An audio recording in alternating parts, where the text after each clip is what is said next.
Hey guys, the next volume in the continuing library series. Hopefully, I won't accidentally pull a book I've already showed you, and I'm just gonna start going through the shelf here. That's why I keep looking to the side. So um, I don't believe I went this.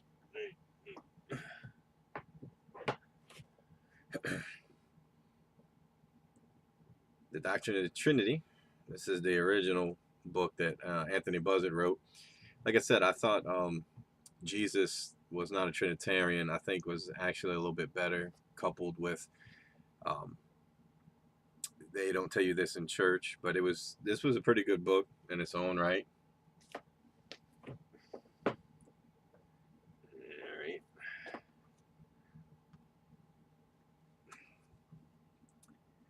The Law, the Sabbath, and New Covenant Christianity, Christian Freedom under the Teaching of Jesus by Sir Anthony Buzzard. Um, you can, you already know what the outcome of this book is going to be. I can't say I've overly reached a conclusion on all the topics covered in this book, but it's a pro-Pauline document, if you want to put it that way. You see that? The amazing aims and claims of Jesus. Apparently, he claimed that an oyster pearl thing going on. And this is just like a collection of, I won't say a collection, but it's going through trying to form a doctrinal statement about Jesus, I guess would be the easiest way to put it. Just his version of that, how he reached that conclusion.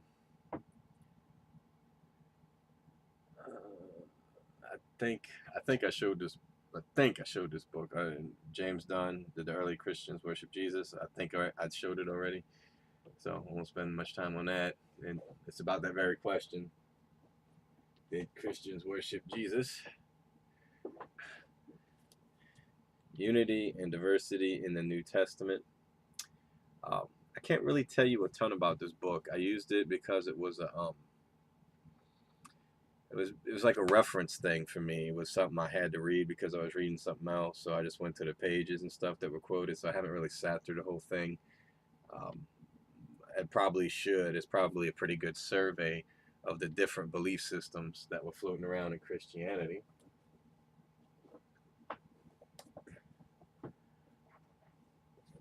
I think I showed this one too, Our Fathers Who Art in Heaven. So I'm going to waste much time on that one. Did that one, did that one, did that one. Just a little oddball one here. The low GI shopper to GI values. It's a glycemic index. And basically what this stuff is for is you want two secrets to losing weight, if that's what you're going to do. You get rid of red meat and dairy, you'll lose weight. The other things you can do basically is get you shop by the GI index, which means you look for things, it's the glycemic response the body has.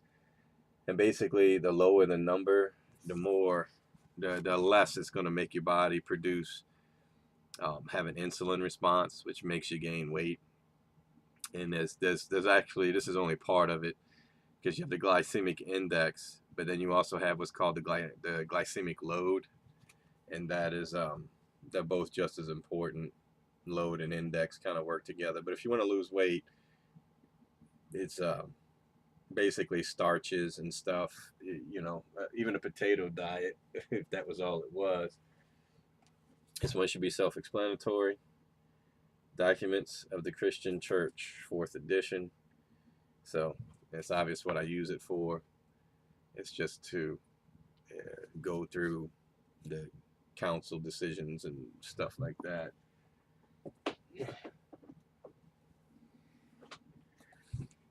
The Father, Son, and the Holy Spirit with the if you can barely see it, the satanic tetra on the book itself.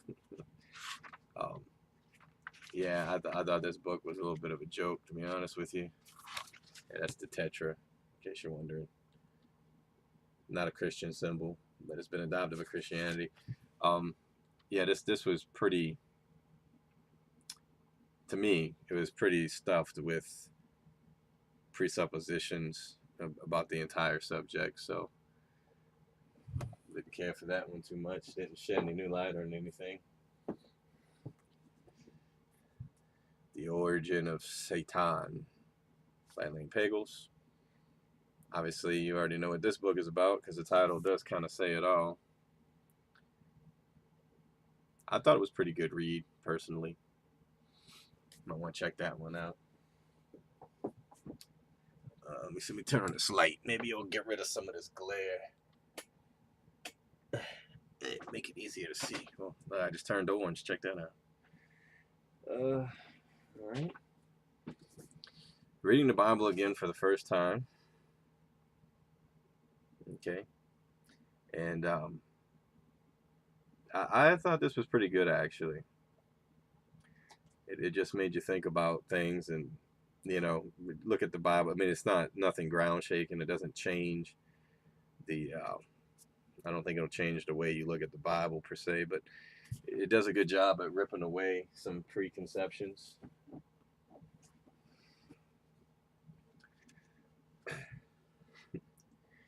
The Philokalia. Okay, and what this is, it is it's basically just theology type stuff. I haven't had a chance to read this whole book yet, but it's basically a writing that was speculations on the text from the Orthodox traditions. So I can't really say if I think it's that good or not. Grab all of these at once.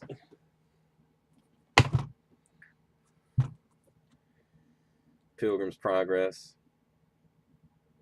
Yeah, it's really hard to read. It's aggravating to read, but it's a pretty good story. Um, it's just a allegory for the Christian walk. I thought it was pretty good.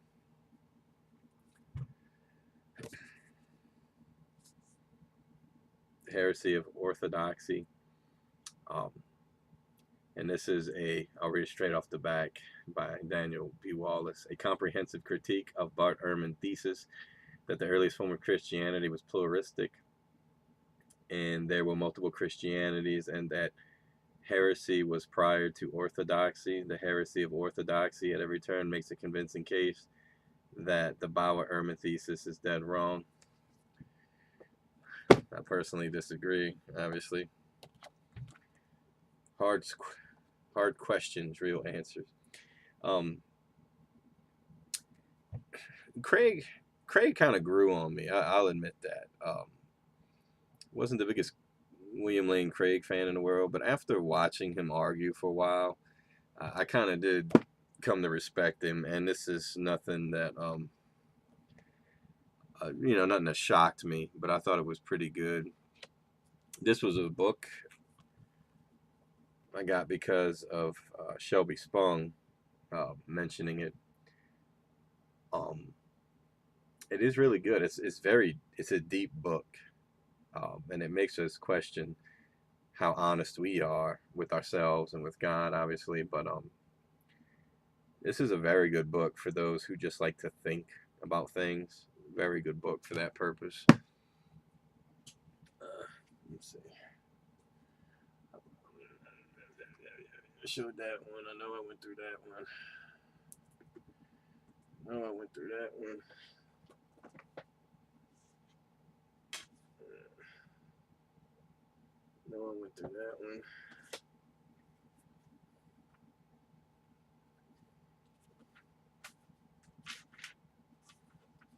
Yeah.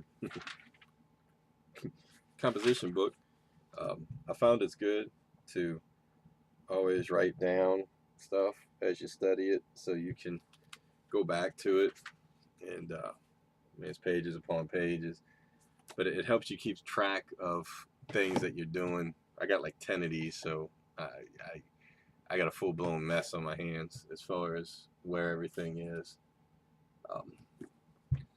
New Testament. This is one of these Hebrew back translations. Nothing in particular, really. You don't gain anything, I don't think, from that. That's right. Hebrew vocabulary cards. No set would be complete. Yeah, the Greek. Greek is a pain in the bum. Just going through the list.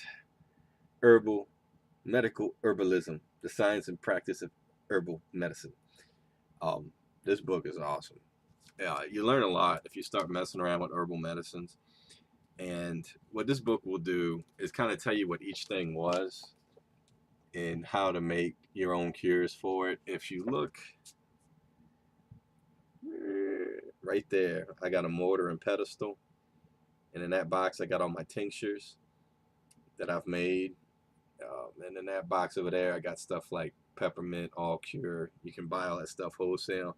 And, you know, when you start to understand that all medicines come from natural medicines, you know, like aspirin is from um, willow tree bark. It's originally where it came from, and they synthesized it. Your painkillers, I think, like codeine and stuff like that, they're nothing but cocaine, poppy. So all this stuff has a natural cousin to it. And there's a lot I don't know about this area, but, you know, ginger root, peppermint for, you know, messed up stomach, you know, all that kind of stuff I know, and I make the stuff myself. And I haven't killed myself yet, so I think and the natural cures don't seem to carry the same side effects unless you're allergic to it, obviously. Prescription for herbal healing. And what this one does is pretty cool because what this book will do. The other book will kind of give you it's more technical, but this book will kind of lay down the symptoms, and then it'll put together the different herbs and stuff you should take. So I'm big into this stuff. Try not to take medicine when I can help it. And I've been pretty fortunate so far. I found a little fiber, and working out and all that stuff will go a long way. And you know, referencing that Esiac book, that's something that people should look up, and as well as Max Gerson. Um, Basically, if you're going to pure vegetarian diet for a while, you're going to purge your system of a lot of impurities. There's even something called a water fast. You should not do that without a doctor. You know, you have to take vitamins and stuff, but some people drink water for a week and that's it. And stuff will come out your ears. I mean, it's ridiculous. But you purge your body of things. And Gerson, maybe I'll do a whole video if people are interested on Gerson. I've read a lot. I've read the most about him in particular. Um, Fascinating guy. And I think there are natural ways to confront cancer and more importantly, to prevent getting cancer in the first place. You know, diet, exercise are the two biggest ones. They found those people get cancer the least. But Gerson actually ended up curing a lot of things on accident, which is usually a sign of good science. Those things usually do happen on accident. But the Esiac woman, like I said, she was talked with Indians, and that was the cure they were using for certain types of cancer. They came across women who had scar tissue on their breasts and their necks and stuff. And when she started asking about it, they told her that they had tumors basically, and they were cured by this study diet and drinking this particular tea. Um, you know, it's like the cat, if you read up on it, the cat they threw in prison in Italy. You know, it's a little known fact that in the United States, if you're told you have cancer, you can't qualify for disability unless you take chemo. And chemo just wrecks your immune. It wrecks everything it comes into contact with. But and like I said, I would not proceed to tell anybody how to handle that situation. That's something you would have to face, and you know what I mean. I would not criticize you, but there's things that you have to take into account. And but he was using iodine to deal with skin cancer. And when you stop to think about it, it does make a lot of sense. By putting iodine on skin, it kills the cells. And if you keep treating it, it'll come down through the cell until you've gone through all the cancerous material and you have a divot and it leaves a scar. But guess what? You killed the tissue. And they threw him in prison for that. So, and he was a doctor, so go figure. Um, NRSV XL edition, boy. this is my preemptive strike at getting old and going blind. It's got the extra large print. That's all that's for. The word of Yahweh or Yahweh, and what this is this is just another one of those name replacement deals, and it's strictly it's not something that you need. Um, I mean, it's interesting to have one of these because what it'll do is it'll stick El and Elohim, and it'll stick some of these important words back in. Not that you need this, but if you can get one on Amazon, one of these word replacement Bibles, there's a bunch of different ones. I can't recommend one over the rest, but if sometimes just having those words plugged back into the English translation, so you don't read it, you don't go to your church and read it to say, oh, what it actually says Elohim, but what it will do is it'll give you a real good, you'll understand some of these words when they're used, and it takes away the vagueness. And I think almost all false doctrines rely on vagueness, so it is a good tool. So I guess I kind of have a mixed view about it. Do you need one? No, but it helps you just orient yourself with where those words were used, and it also shows you how they come across in English when you're reading it, and you hear somebody reading it in English, and you say, "Oh, Elohim. Wait a second, that's men." You see what I mean? You start to make these connections, and it is handy for that.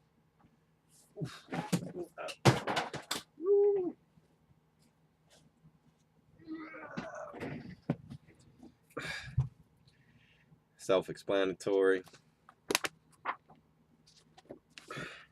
This is when you're really trying to split hairs about stuff.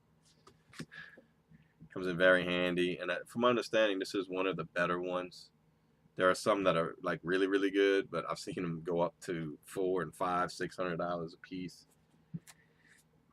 The original New Testament. See, y'all been looking everywhere for this. I got it right here, dude. The original New Testament. I got it. And quit looking now. I mean, I can't really say to. It's not something you need. It's one of those books, kind of like it's interesting to read, kind of like Robert Price. See, Robert Price's I would actually recommend a little bit more, the Pre-Nicene New Testament, but this is that same vein, because that's something I'm gonna talk about going forward, is the canon itself. But so if you got the money to splurge, yeah, it's fun to have. John Shelby Spong, Eternal Life and New Vision. Haven't made it through this whole book either. He kind of lost me at certain places, and I don't want to. The dude's smart, and I don't want to prematurely judge the book. So after I get done with this Torah and Paul and all this stuff, that's something I'll be going back to, because I do respect him. On Guard, William Lane Craig. Pretty good book. I mean, if you're trying to reason through certain things, it's more about the scientific part of it. Thought it was solid, and like I said, Craig kind of grew on me, so I'm a little bit biased maybe. Don't don't count on me for that information. This was actually a friend of mine's Bible that he left at the music room when he left. So if you're watching this, I still got it. It's yours. Come get it. Drake's annotated. Never read it. I heard him read from it. So I don't know. It seems cool. I can't really say too much about it.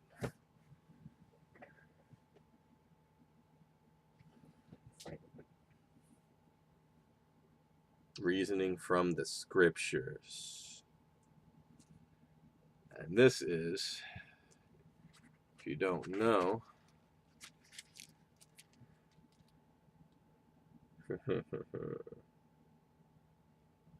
so it's nice to have their take on things. I've read it. Obviously, I wasn't overly impressed. I'd be a Jehovah's Witness. Um, I think I showed you these. I think just to show you briefly, I have all of them, and it's like they've actually gone up in value for me because they contain the volume 7 and 8. You have the preaching of the 12, the Clementines, the homilies. You know, that stuff's actually becoming more important to me now because where things are going. So I would give them an upgrade, especially volume 7 and 8. But stuff like this, it's good to just read the church fathers if you don't have access to a computer or something and you're trying to work. Someone makes an accusation, says this is what the church father believed, and you go read it in context and see. Self-explanatory. I hate Greek. Absolutely hate it. Um, but it seems to be a necessary evil for the time being.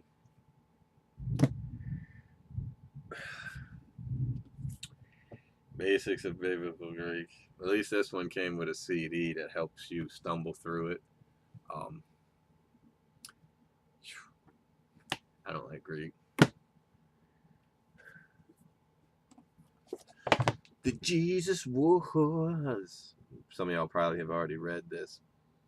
And this is gonna be what year? I think it picks up more in the 5th century, 1500 years. It's good. It just gives you an inside look at how violent and turd-like these people really were. So I would recommend it if you got the time. A Guide to the Real Jesus and the Original Church. Okay. And this is one I'm actually kind of cross-referencing right now, because this has a lot to do with what is actually going on, and we over injecting our concepts into them.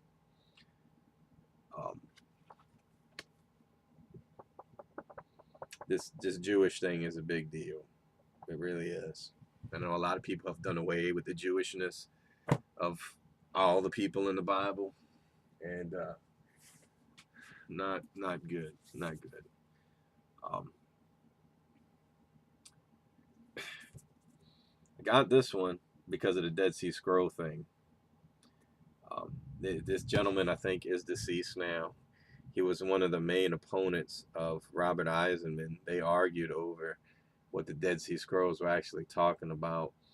I think that Eisenman is more correct in his theory, but I also think that getting a view of Jesus as a genuine Jew from the eyes of a Jew it's a lot more helpful than people want to give it credit for. So I think it's cool. Out of the Flames. Yeah, and this was actually signed by the writer, I think, somewhere. Yeah, look at that. I got an autograph copy. And there he is. Mr. Servetus. If you ever had any doubt that Calvin and his people were scumbags, this is a good place to start.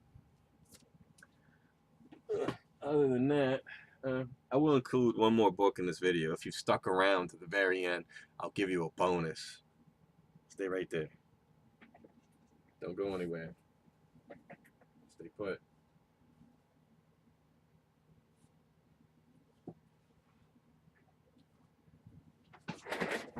Bonus right there. I actually like this book a lot. End of the Messianic Lie. Okay, and what it's called If. That makes sense for you. I don't think he's written a volume 2 yet. I looked it up a while back. And this is another Jewish guy trying to bring back the Jewishness of Jesus. It's an anti-Trinitarian book, okay, from the outset. It's a Torah-keeping book from the outset. He has one of the most interesting and peculiar defenses of John I've ever seen. he makes the word the Torah. So, and as you know, and obviously I didn't end up buying it at the end of the day, but it's he gives an interesting perspective. It's one of the most unapologetically Jewish books about Jesus that I have ever read. But I thought it was actually pretty good. And he goes into the Old Testament stuff, and it does get a little bit personal. He talks about like how people have treated him here and there, but overall, um, I think it's a very good view of the Messiah as well as the Old Testament promises and stuff. This one I would recommend. I should have included it in my first video because I have gotten a lot of mileage out of this book. I've actually emailed with this guy quite a few times, and I can tell you he's unapologetically Jewish. So I'm going to stop this one. I'm going to stop it right here. Um, that's it. Any questions? Feel free to leave a comment. God bless.